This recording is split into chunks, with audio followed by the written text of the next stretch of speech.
Plus que 18 jours avant l'élection du président de la République de Côte d'Ivoire, notre invité est l'un des candidats retenus par le Conseil constitutionnel. Âgé de 67 ans, ancien Premier ministre, président du Front populaire ivoirien, le FPI, actuel député de Bongouanou, Pascal Affi-N'Guessan dit vouloir promouvoir la renaissance de la nation ivoirienne. Partira pas à cette élection présidentielle.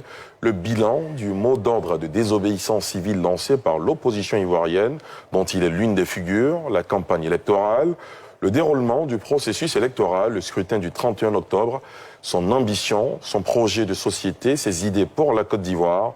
Pascal Affi-N'Guessan les évoque ce soir, sans réserve sur NCI. Pascal Affi-N'Guessan, bonsoir. Bonsoir. Tout d'abord, je vous propose de suivre votre portrait avant d'ouvrir l'entretien. Merci.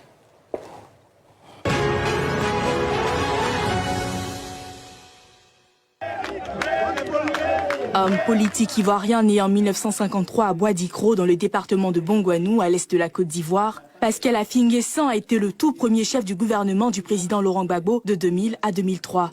Cet ingénieur en télécom a été auparavant ministre de l'Industrie et du Tourisme sous la transition militaire dirigée par le feu général Robert Guéhi en 2000. Il a aussi été maire de la commune de Bongouanou. Au lendemain de la crise post-électorale de 2010 à 2011, Affi-N'Guessan à la tête du FPI doit faire face à une dissidence conduite par feu Abdourahmane Sangaré.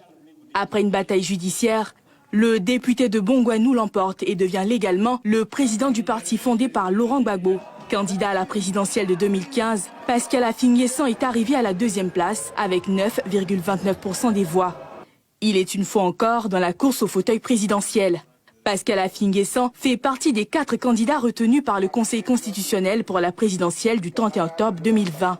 Depuis quelques jours, la grande interrogation demeure.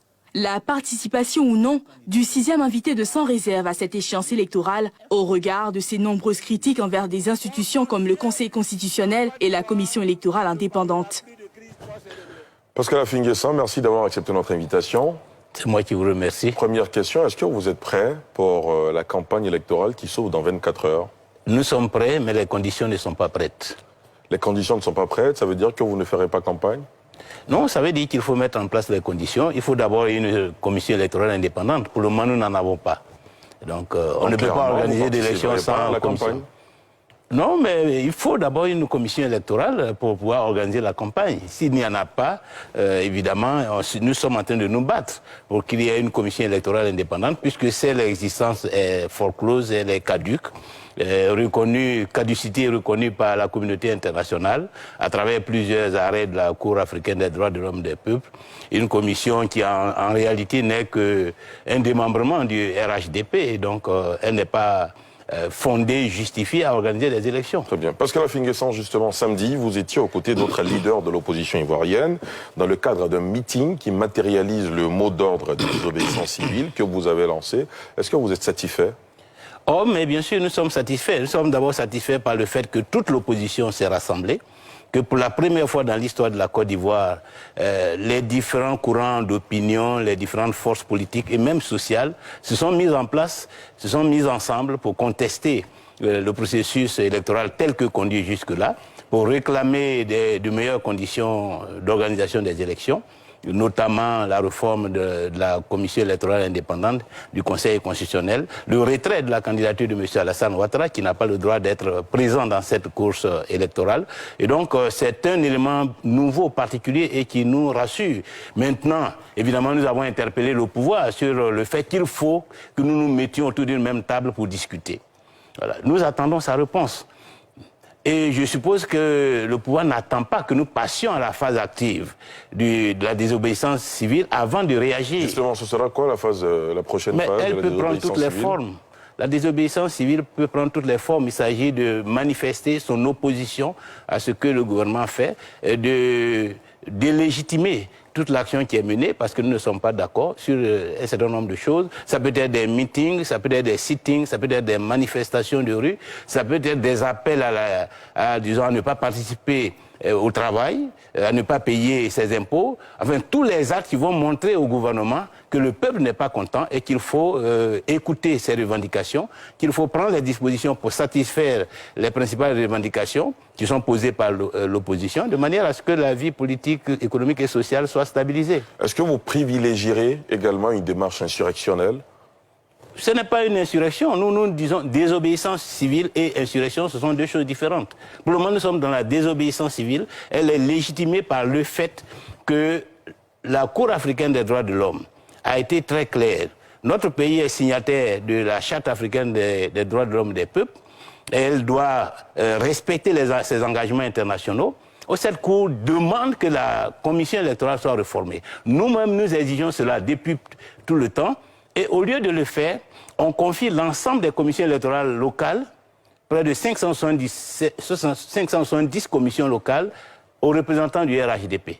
Et on veut nous conduire à des élections organisées par le RHDP. Mais ce n'est pas comme ça qu'une compétition électorale se déroule. Pascal Afingé-San, que répondez-vous à ceux qui estiment que vous avez plus préparé la transition que l'élection elle-même?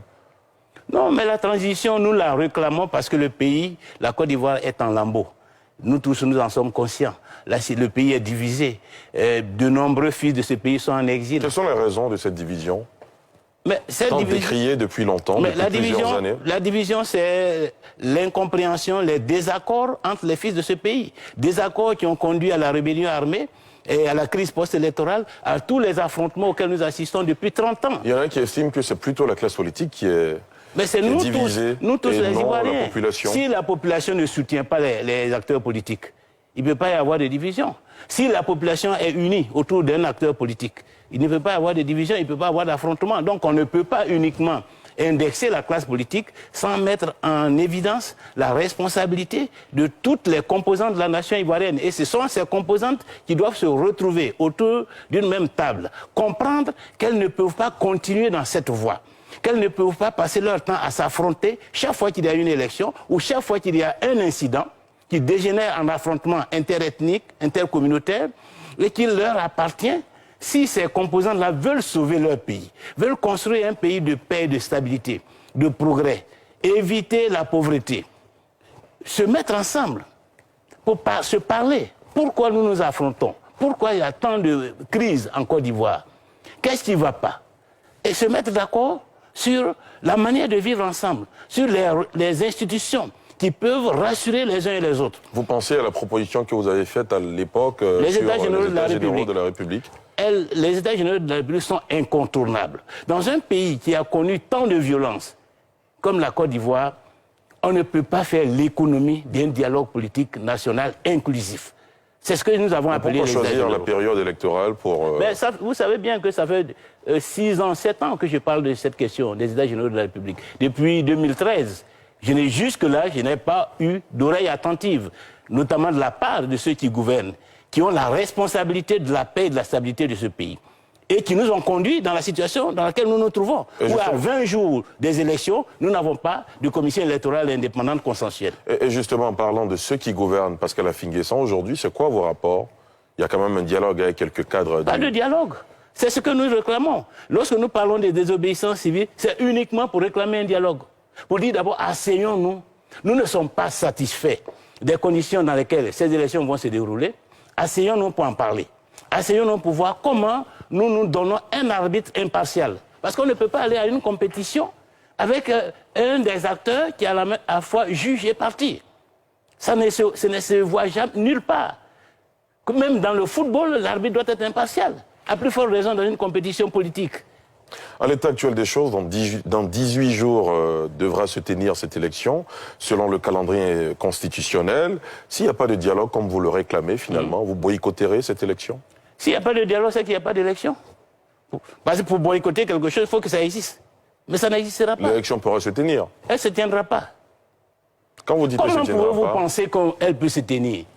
Alors que je suis candidat, je suis à la tête d'un parti qui est important, et je suis exclu d'une compétition où la compétition est organisée par un organe que je ne reconnais pas. Parlant de cet organe, dernièrement, vos représentants à la CEI se sont retirés. Est-ce une démission ou une suspension? C'est une suspension.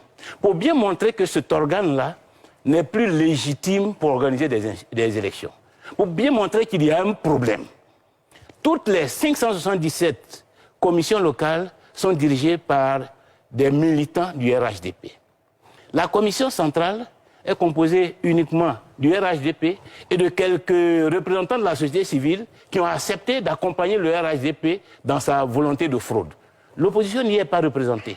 Comment pouvons-nous considérer que cette CEI-là peut organiser des élections et dire que nous allons reconnaître sa légitimité à organiser des élections? Pas du tout.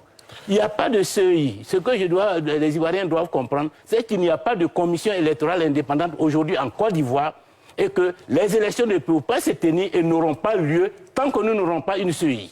C'est ce qui fait penser à vos adversaires, notamment, que vous avez un plan insurrectionnel. Ben, ce n'est pas une question de plan. C'est eux qui ont un plan de fraude. Et c'est nous qui avons comme objectif et comme responsabilité, comme devoir de faire échec à cette volonté de fraude. Pascal Afingé-San, comment se porte aujourd'hui le Front populaire ivoirien? Ben, nous essayons tant bien que mal de construire notre accession au pouvoir et je pense que nous sommes assez bien avancés à l'heure actuelle, que nous avons toutes les chances de remporter cette élection si elle est organisée de façon transparente, de façon crédible. Et je crois que c'est ce que craignent nos adversaires. Pourtant, à plusieurs occasions, j'ai eu à leur dire de ne pas avoir peur de l'échec, de ne pas avoir peur de l'accession au pouvoir du Front populaire ivoirien. Parce que nous ne serons pas là pour organiser une chasse aux sorcières, pour emprisonner des leaders politiques ou les contraindre à l'exil. Nous n'avons pas cette culture. La Côte d'Ivoire n'en a pas besoin. Il faut qu'ils soient rassurés que l'alternance se passera de façon apaisée, démocratique, que la passation de flambeau se passera sans crise et que chacun a sa place dans cette Côte d'Ivoire nouvelle que nous voulons construire. Et parce que le pays a besoin de cela, de la paix, de la stabilité, nous ne ferons rien contre ceux-mêmes qui ont posé des actes disons, condamnables à notre égard. Très bien. Alors, vos rapports avec Assou Adou, le président Laurent Gbagbo et Simone Gbagbo? Ben, mes rapports, nous ne pouvons pas dire que c'est au beau fixe. C'est vrai qu'il y a, tout le monde le sait, mais nous sommes dans les dernières phases de cette polémique qui nous a opposés pendant plusieurs années. Aujourd'hui, nous nous retrouvons dans les mêmes meetings, comme vous l'avez constaté le week-end dernier. Nous nous saluons, nous nous parlons. Donc cela signifie que nous ne sommes pas loin d'une paix définitive au sein de la famille du Front populaire. Ce que vous dites, c'est que la coalition de l'opposition, de l'ensemble de l'opposition, réussira à réconcilier l'ensemble du FPI. Oh, je crois que c'est la situation de notre pays, l'enjeu de l'alternance politique, le défi que nous avons tous conscience que nous devons relever, qui nous amène à taire nos divisions, nos querelles intestines et à privilégier l'intérêt national parce que l'intérêt national l'exige. Et comme beaucoup d'autres leaders politiques ivoiriens, vous parlez beaucoup de réconciliation nationale. Et du coup, il y a des observateurs qui estiment qu'avant de réconcilier l'ensemble des Ivoiriens, il faut réconcilier le FPI. Oh, vous savez, c'est différent. Ce sont deux choses qui sont totalement différentes. Pourquoi? Parce qu'un parti politique, ce n'est pas un État. Voilà. Un parti, les gens peuvent changer de parti s'ils veulent toutes les semaines ou tous les mois. Mais on ne peut pas changer de pays chaque année. Voilà. Le pays, c'est autre chose. Le parti, c'est un groupement occasionnel pour mener un combat. Et vous avez vu, le parti peut dissoudre, peut changer de nom comme il veut. Et donc, les problèmes qui se posent à l'intérieur d'un parti ne sont pas de même nature que les problèmes au niveau d'un État. À telle enseigne qu'on ne peut pas lier la réconciliation nationale au fait qu'il faut réconcilier un parti politique. Si des gens ne sont pas d'accord pour rester ensemble au sein du Front populaire ivoirien, ils peuvent se séparer, d'autres peuvent adhérer. Et n'empêche que le Front populaire ivoirien peut avoir comme objectif stratégique la réconciliation au niveau de la nation et il est fondé à le promouvoir et à le défendre. Vous avez été très proche au sein de cette famille politique. Qu'est-ce qui vous divise tant? Dites-nous ce soir, sans réserve. Très peu de choses. Très peu de choses, c'est pourquoi je suis convaincu que nous allons nous retrouver. Parce qu'en fait, vous savez, quand un parti politique, une organisation politique connaît une crise comme celle que nous avons vécue en 2010-2011, il y a des répliques, des répercussions intérieures. Avec l'arrestation des dirigeants, il y a des ambitions qui émergent et il y a des volontés de prendre le pouvoir par-ci, par-là. Et tout cela entraîne des situations de conflit Nous ne sommes pas les premiers à connaître ces genres de situations. Le PDCI l'a connu en 1999, quand il y a eu le coup d'État contre le président Ricona Bédié. Pour ceux qui ont suivi cette époque, il y a eu beaucoup de palabres à l'intérieur du PDCI, entre ceux qui voulaient lui arracher le parti parce qu'il n'aurait pas conduit l'État, disons, dans la stabilité. Et même quand il est revenu d'exil en 2001, ceux qui se rappellent en avril 2001, il a dû affronter la candidature de celui qui a assuré l'intérim pendant son absence, en l'occurrence M. Laurent Donafologo. Donc ce sont des situations qui arrivent, mais il y a un temps pour penser tout cela, pour absorber cela et puis repartir de plus belle. Et nous allons passer cette étape. Pascal Affi-N'Guessan, vous est-il déjà arrivé de penser à tourner la page à toutes ces dissensions et créer un autre parti, par exemple? Non, jamais. Jamais, parce que je considère que ces dissensions sont aussi un défi au leadership de celui qui assure la direction du parti. Alors, si le leadership est fort, il vous appartient de tout faire d'abord pour résister, pour tenir là-bas, pour résister à tous les assauts. C'est aussi un parcours initiatique, parce qu'il y a une nouvelle ère qui s'ouvre. Est-ce que Affi-N'Guessan a la stature, a la carapace suffisamment solide pour tenir là-bas? Et pourquoi pas demain gouverner la Côte d'Ivoire? Parce que quand vous serez à la tête de la Côte d'Ivoire, les problèmes auxquels vous aurez à faire face sont d'une autre ampleur. Ce n'est pas seulement une dissidence comme celle que nous connaissons. Ce sont des agressions contre le pays et contre les institutions. Il faut donc apprendre à gérer les situations difficiles et à démontrer que vous êtes capable de gérer des situations difficiles et de les surmonter. Et donc, de mon point de vue, cette crise interne est même un apprentissage de la gestion d'une crise à l'intérieur d'un parti pour en être capable au niveau de l'État si d'aventure, à la tête du pays, vous êtes confronté à ce genre de situation. Très bien. Pascal Affi-N'Guessan, l'élection présidentielle, c'est une rencontre entre un homme et le peuple. Si vous êtes élu président de la République de Côte d'Ivoire, quelles seront vos actions prioritaires?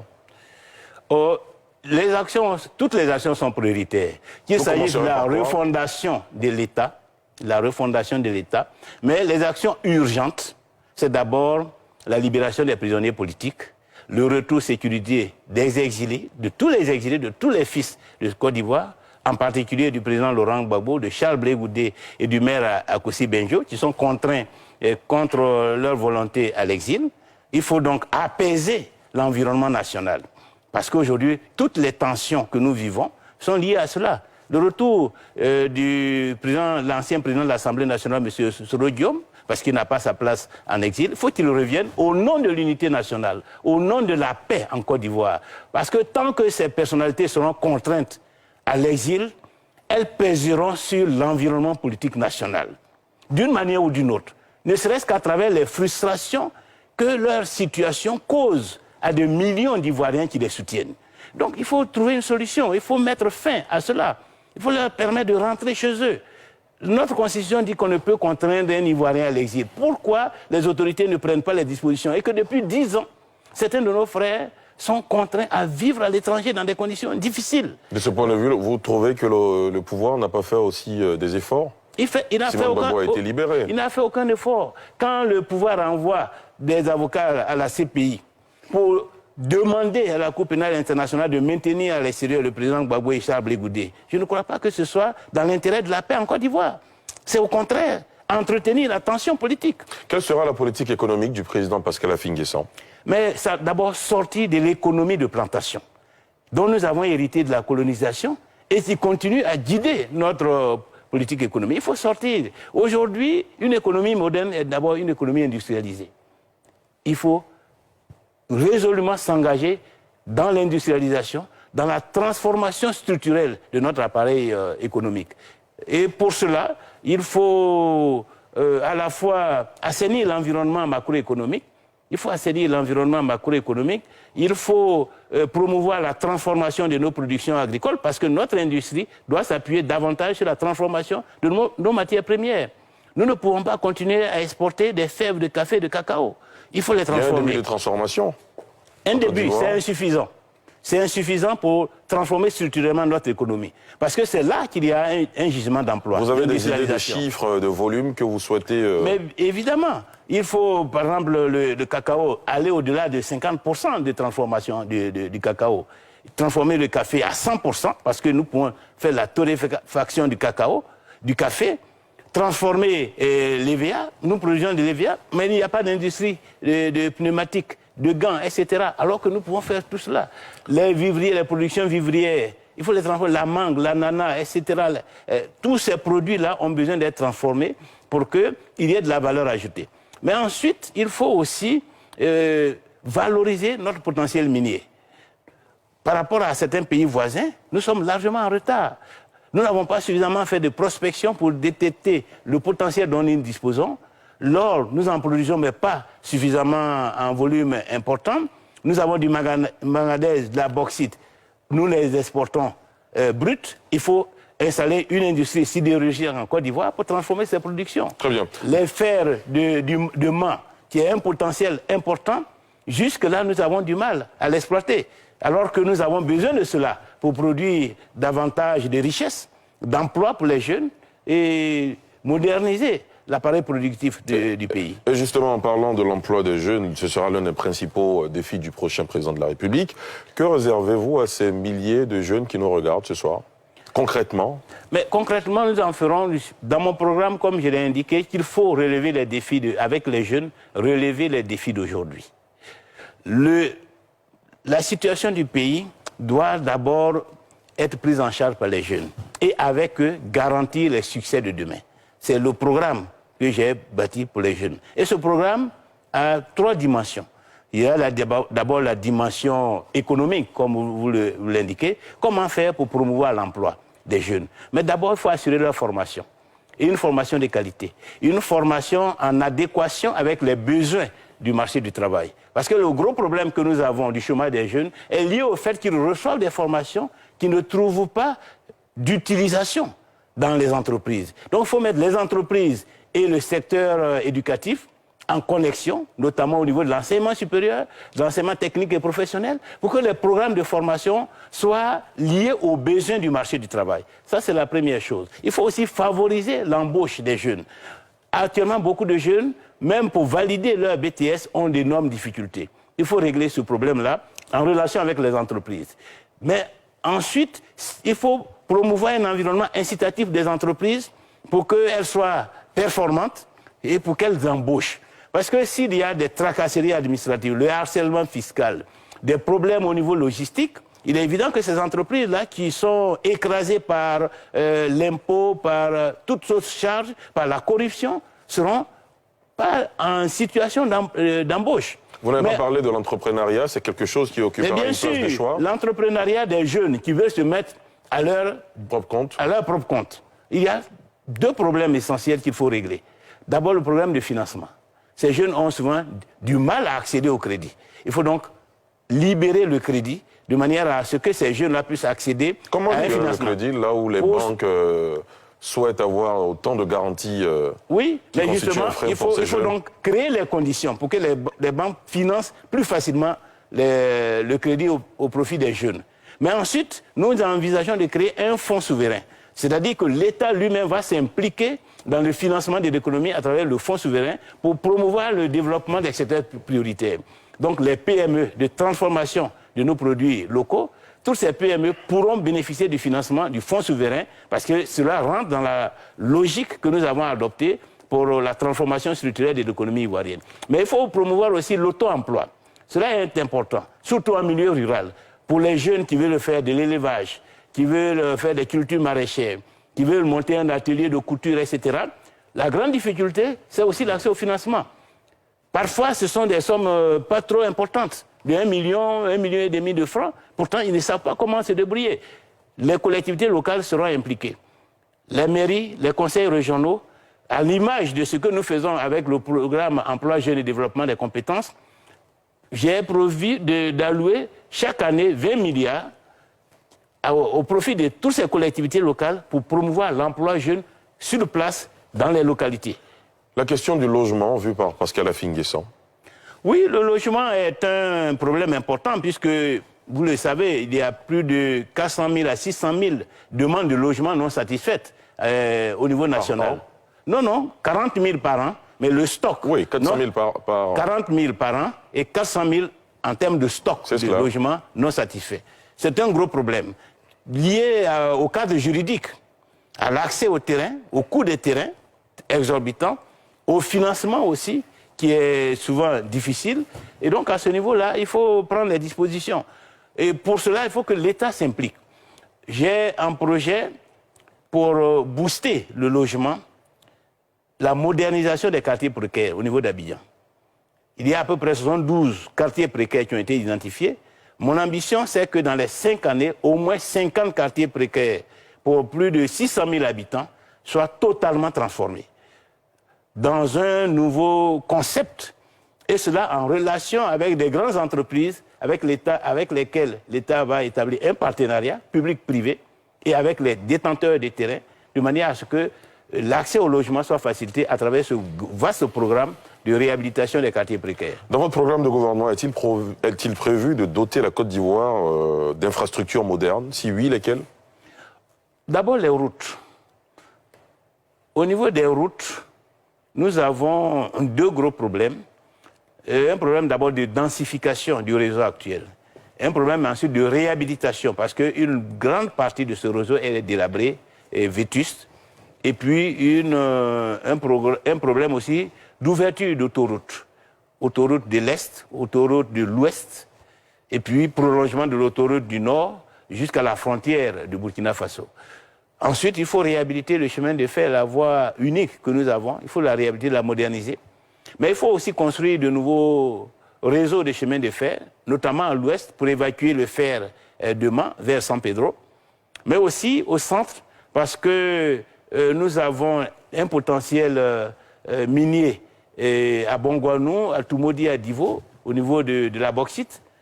Il faut mettre en place un réseau pour faire converger ce potentiel-là vers soit Dimokro, soit Toumoudi, qui serait un pôle industriel pour la transformation de la bauxite sur place ici. Donc pour l'évacuation, il faut des chemins de fer que nous allons établir depuis l'ouest en passant par Divo jusqu'à Toumoudi, et depuis l'est en passant par Bénéné, Bongouanou jusqu'à Dimokro, Toumoudi, de manière à ce que ce réseau-là soit un réseau véritablement industriel, mais qui participe aussi à la modernisation du réseau routier. Ensuite, il y a les aéroports.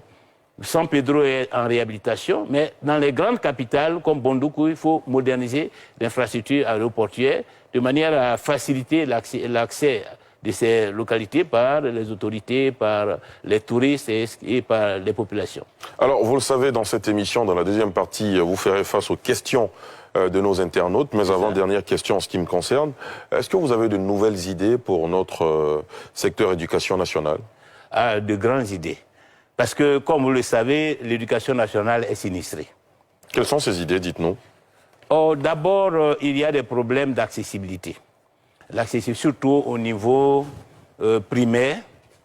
Les indicateurs, c'est le sureffectif des salles de classe. Au niveau primaire, vous avez des salles de classe de plus de 70 à 80 élèves. Au niveau du secondaire, on dépasse la barre de 100 élèves par classe. Évidemment, dans ces conditions, c'est difficile d'avoir de bons résultats. À telle enseigne que nous sommes, en termes de classement, parmi les derniers en Afrique et même dans le monde, à travers l'espérance de vie scolaire, c'est-à-dire le temps. Les derniers? Les derniers. Nous avons 7,7 ans en Côte d'Ivoire, c'est-à-dire qu'un enfant ne reste pas plus de 8 ans en moyenne dans le cycle scolaire, alors que dans les autres pays africains, on est à 10 ans. Et que même les pays à revenus intermédiaires comme nous, le ratio, c'est 12 ans.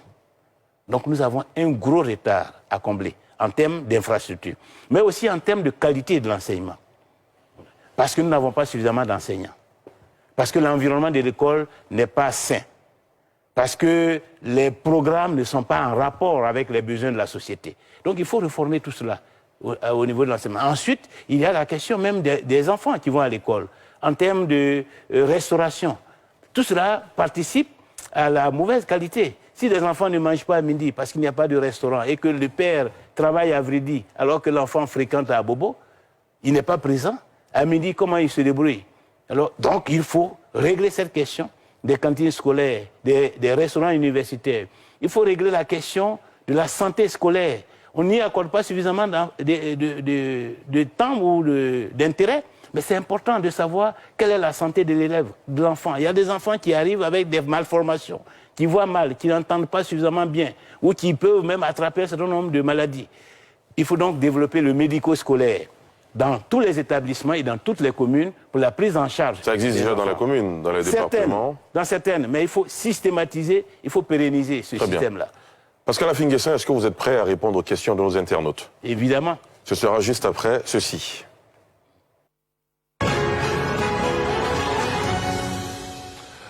Alors, face aux internautes, le candidat Pascal Afingessa répond à la question de Martin Goran d'abord. Où en êtes-vous avec les démarches pour l'union au sein de votre parti?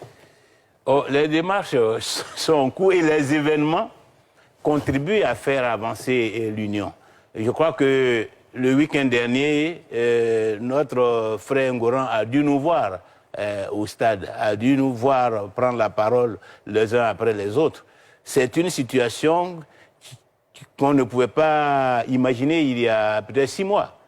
Mais si cela est arrivé, ça veut dire que l'unité est en marche et que les uns et les autres sont conscients que le temps de l'unité n'est pas loin. Très bien. Prochaine question. La prochaine question nous dit quels sont vos rapports avec Simone Gbagbo? Elle dit que vous n'êtes pas son candidat. Oui, ben évidemment, dans le contexte actuel, elle ne peut que dire cela, puisque nous n'avons pas encore formalisé l'unité au sein du parti.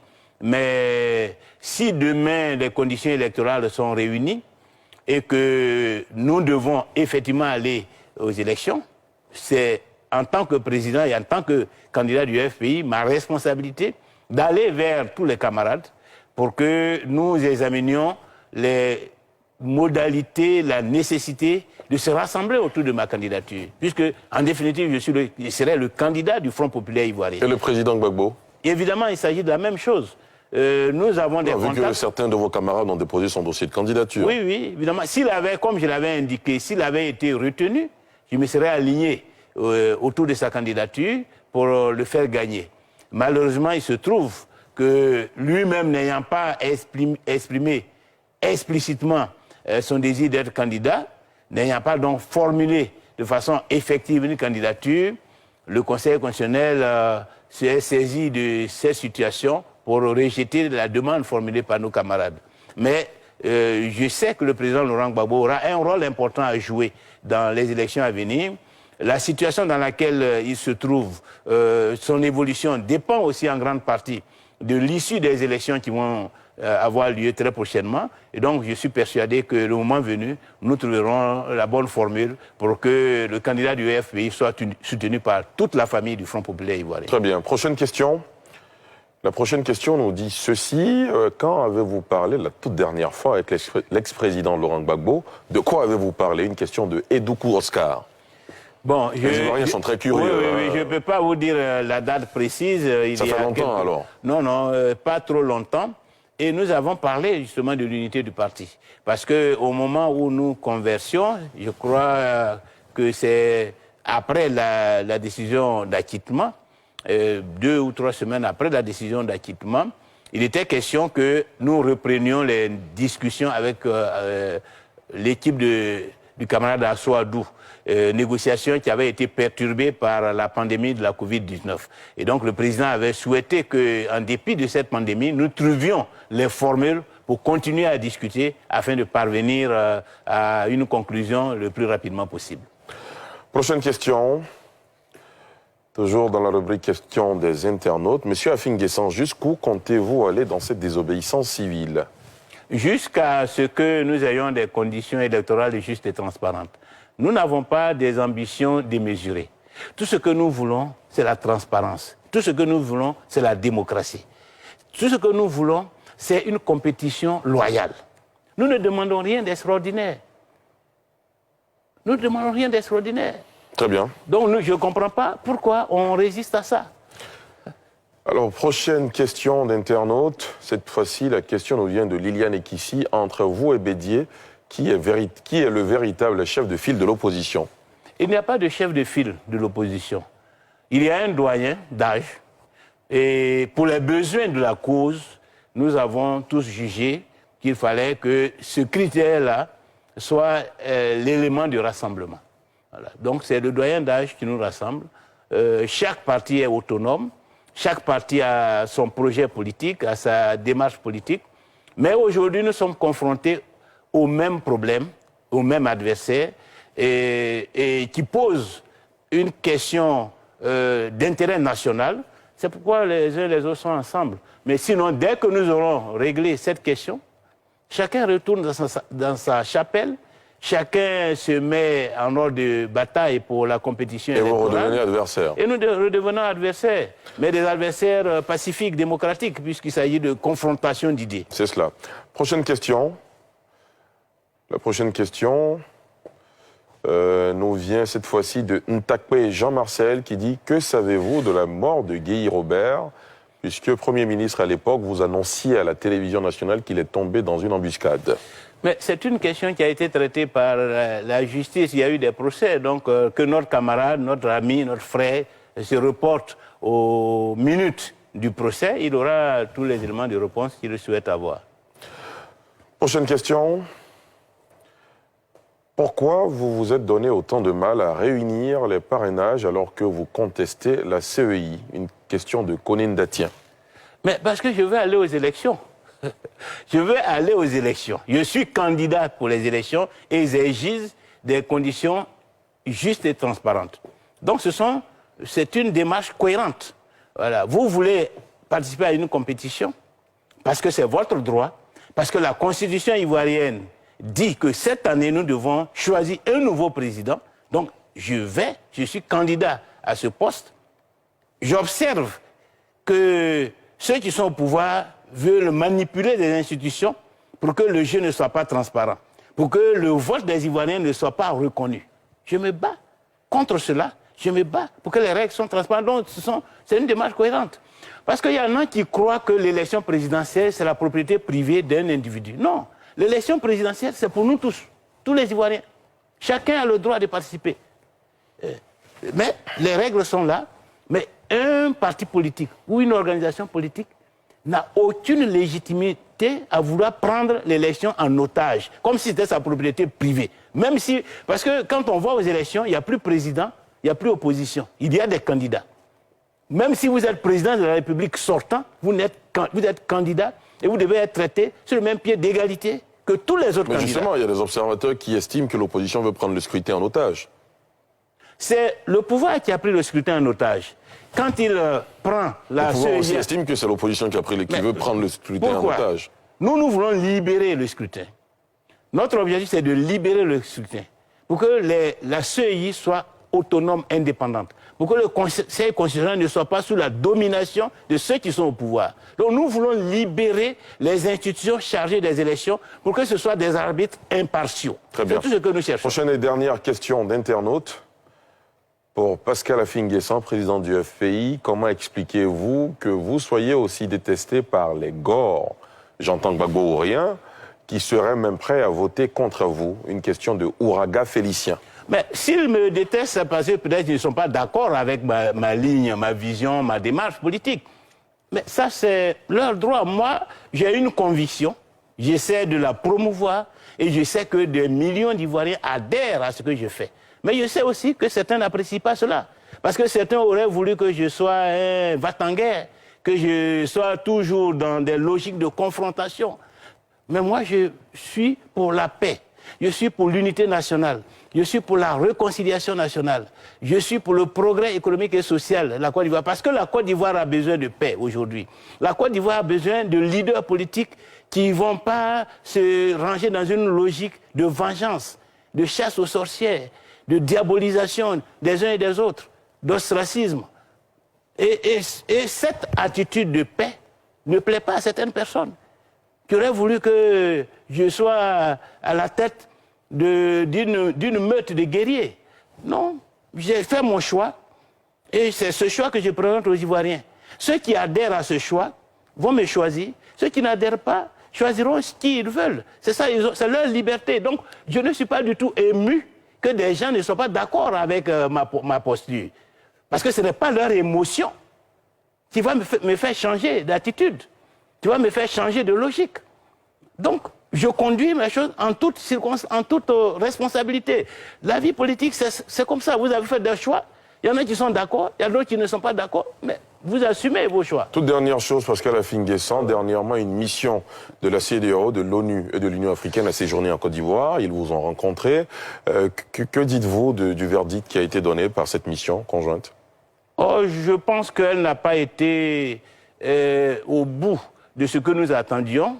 Parce que ça n'arrange pas l'opposition, peut-être? Non, non, pas tellement parce que ça n'arrange pas l'opposition, mais ce n'est pas à la hauteur des défis actuels du pays, des problèmes qui se posent au pays et de la responsabilité de la CEDEAO, de l'Union africaine, d'être suffisamment offensif, ces organismes-là, pour aider la Côte d'Ivoire à trouver une solution. On ne peut pas aider un pays si on n'a pas le courage de dire les choses telles qu'elles se présentent et de faire des propositions concrètes.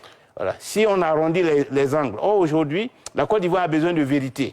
Voilà. La Côte d'Ivoire a besoin de décisions courageuses. Très bien. Pascal Afingé-San, est-ce que vous avez le sentiment d'avoir répondu à toutes nos questions sans réserve? Ben, ce sont vos téléspectateurs qui le diront. J'espère, pour ma part, leur avoir apporté ce que j'ai dans le ventre, comme on dit habituellement. Ce que je ressens aussi, je le dis sans calcul, je le dis de façon spontanée, parce que c'est ce que je pense, et parce que je suis quelqu'un qui cherche toujours à être vrai. En tout cas, merci d'avoir accepté notre invitation. Mais c'est moi qui vous remercie. Merci à vous, chers téléspectateurs, chers internautes, de nous avoir suivis. Excellente suite de programmes sur la nouvelle chaîne ivoirienne.